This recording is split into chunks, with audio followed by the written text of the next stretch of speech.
লাউয়ের সাথে চিংড়ি, মনে হয় জনম জনমের বন্ধুত্ব। আসসালামু আলাইকুম। আজ লাউ দিয়ে চিংড়ি মাছ রান্না করব। আজ বড় চিংড়ি নিয়েছি, ছোট চিংড়ি দিয়ে কিন্তু বেশি মজা। তো প্রথমে লাউটাকে কেটে নিচ্ছি। এই তো কেটে নেওয়া হয়ে গেল। প্রথমে একটু বেরেস্তা করে নেবার পালা, তারপর অল্প পরিমাণ পেঁয়াজ কড়াইতে দিয়ে নিলাম। এখন দেখুন টুকটুক করে আমার রান্না। তবে একটি সিক্রেট আগেই বলে নিই, সেটা হলো লাউ চিংড়ির এই রান্নায় যত কম উপকরণ অর্থাৎ যত কম মশলা দেবেন ততই বেশি কিন্তু সুস্বাদু হবে। তো লাউ চিংড়ি ঘরোয়া সহজ রান্না, অথচ খেতে খুবই সুস্বাদু। নরম মিষ্টি লাউ আর চিংড়ি মিশে তৈরি হয় এমন এক স্বাদ, যা গরমের দিনের দুপুরবেলাতে ভাতের সাথে খেলে মনটা ভরে যায়।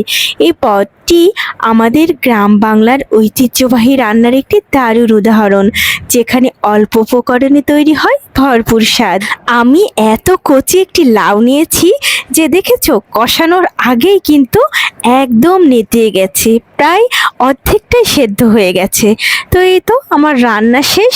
দেখেছো নামানোর পর তরকারির চেহারাটা কি যে দারুণ। তারপর বেরেস্তা দিয়ে পরিবেশন করব। এভাবে একবার খেয়ে দেখো, কিন্তু এই গরমে কিন্তু এর চেয়ে ভালো আর কোনো পদ পাবেই না।